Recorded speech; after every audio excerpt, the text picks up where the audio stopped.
Alright, when it comes to stopping bleeding in a bad situation, one tree remains supreme here. That would be the Eastern Hemlock. Okay?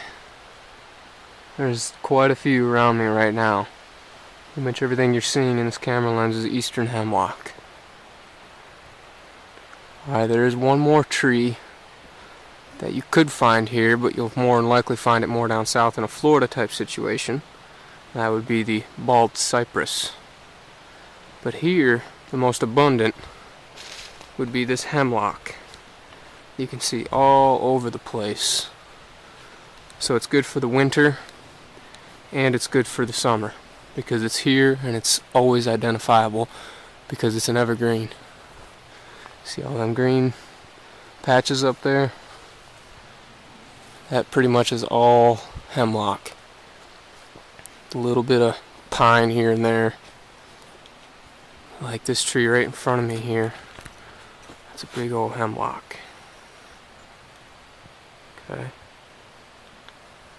Take a good look down this trunk. That right there is a hemlock. Let's go check out the bark. Okay, here's the bark of our hemlock. You can see it's got quite a few furrows in it. You see them lines running through it in that pattern. Kind of squiggly and vertical. Look straight up the tree, you can see how it grows.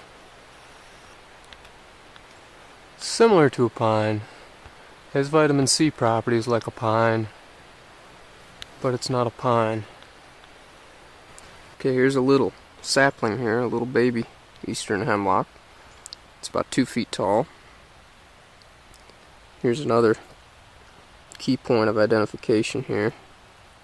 If you look there, you see how that has 2 bluish colored lines. See those right there? Not too far in.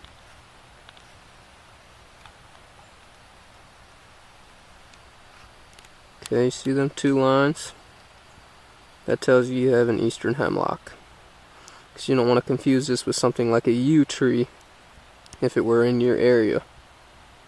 Yew tree does not have that. And the yew tree will kill you. This tree is quite safe and used in a few different ways.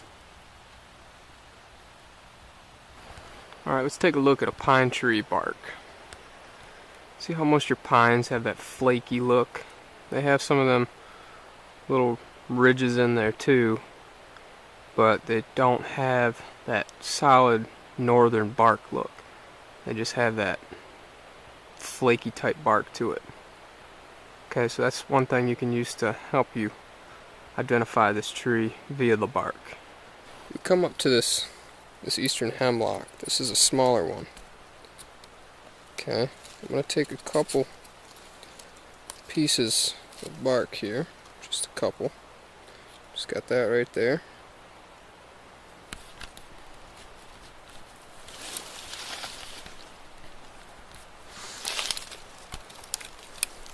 Grab one more slice here.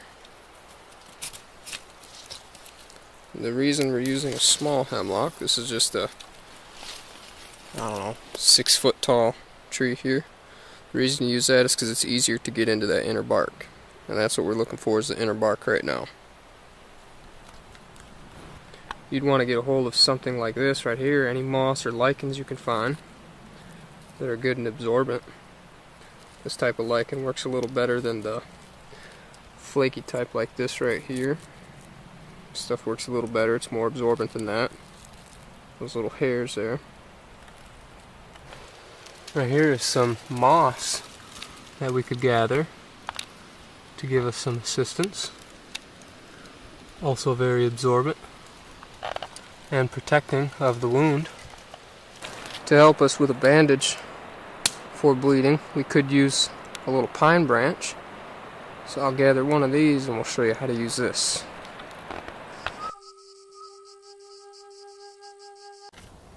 Okay, so we have all those materials that we wanted for our cuts anytime we're bleeding.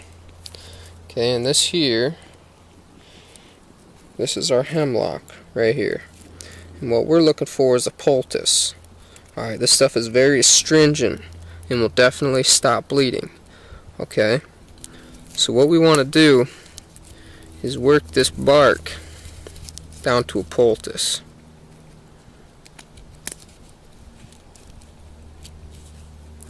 So we're going to take strips like so.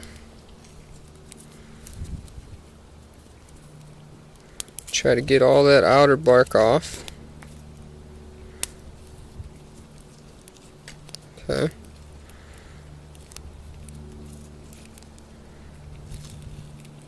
See, it just peels. It actually makes a pretty decent wrap, which we will show you in a second how to use.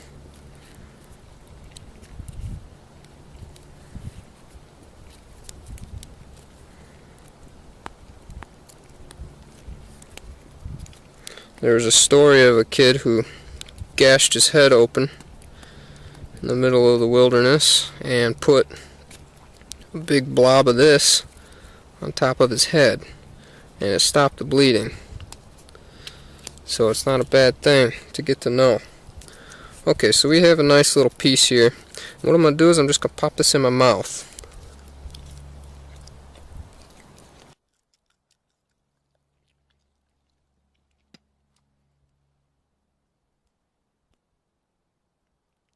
Okay, now this stuff's very bitter. It's not very delicious at all. You can actually make famine food just like you can with the pine tree. You can make little chips. Okay, I just kind of mashed this around and got it wet. We're just kind of working it here, making a poultice.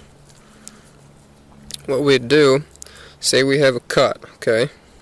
So we have a cut right here. We have a couple options. We can put the poultice down first with the moss on top, or in this case here's the lichen, or this moss, which is much better than the lichen. Okay, we get that on there. We could put this on top of it. You can take another piece that you sliced off from the hemlock itself and simply tie it on.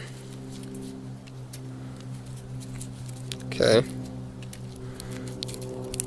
It actually works pretty good as a little lash for you. Okay, you don't want to go too tight because you see I broke that little piece off. But we'll just get enough on there. Wrap that piece under there, tuck it in. And now we have a nice little lashing with our poultice pushed down on top of our wound. You know, say my wound was right there on my finger. Okay, this moss is going to hold that in for me. And that little lashing, you know, you make a couple little lashings to make sure it don't come off. Okay, and that'll work quite well to stop bleeding. I've used it before. I've cut myself with my knife out here, and I was gushing blood and just took a little bit of poultice of this, and it stops the bleeding almost immediately. Now here is a chunk of white pine. Okay, white pine just works the best. The one I showed you in the video there was not white pine, but I found some right after that. So what we want to do is take this white pine here, slice it right down the center, just like we're slicing some wire to get the copper out. Okay, just get a good hold. Don't slice your finger, because if you're doing this it means you have a cut already anyways. And then we just want to kind of peel that bark right away from itself.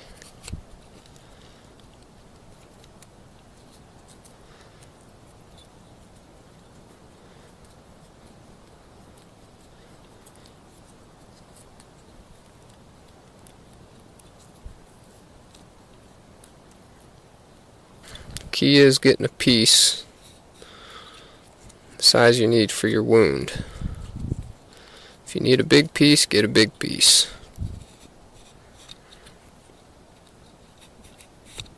So for a wound like mine, this is pine sap, or this is white pine, which has sap in it, which is also antiseptical.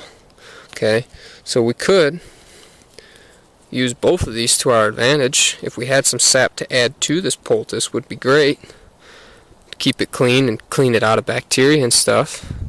But what we can do is take this white pine bark, wrap it around there, holding our poultice in, and giving us the added benefit of the antiseptical properties of it.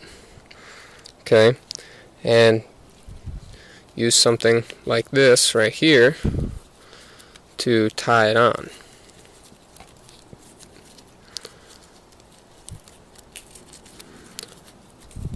Okay, just take your time with it. Just try to get it all lashed on there. Okay, now this serves the purpose of a makeshift bandage. Okay, white pine bark works pretty good for that.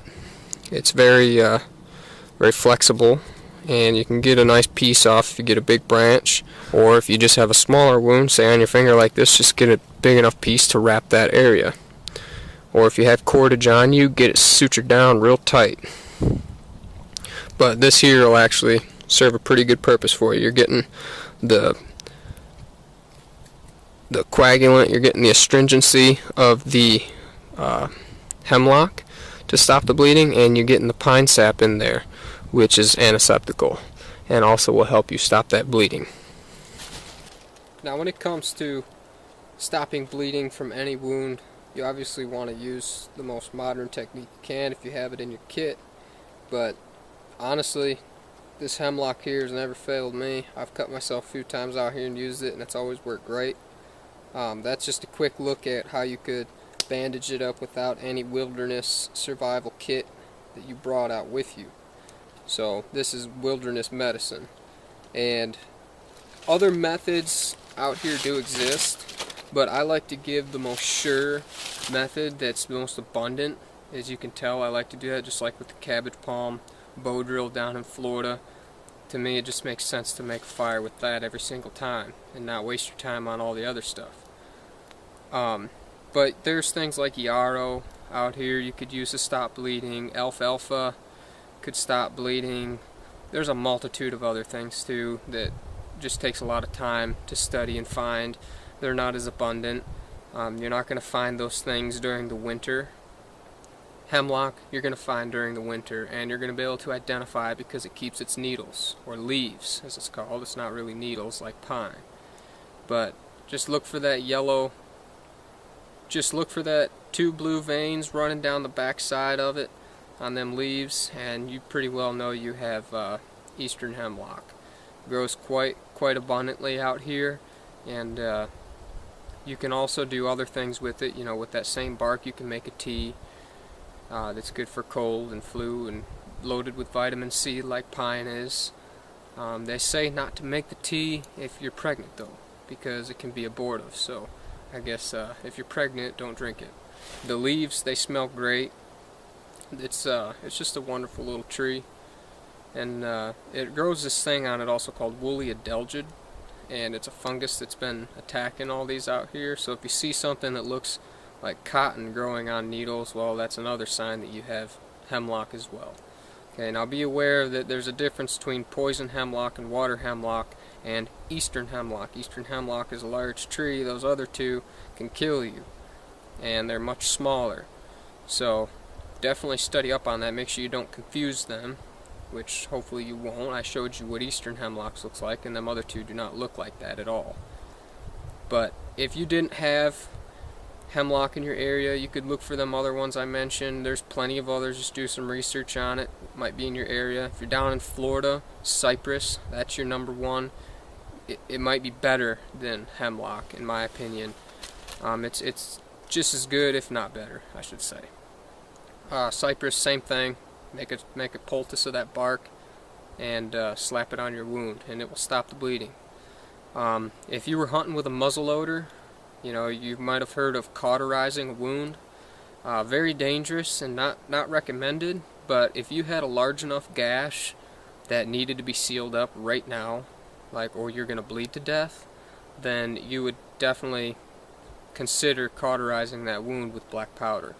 And you would simply just trickle a little bit in that line. So you gashed your arm wide open, your arteries just spewing blood. Just sprinkle some in there, hit the flame to it, let it fire up. That moss that I showed you, just strap that whole thing up with moss and seal it up good, and keep a close eye on it.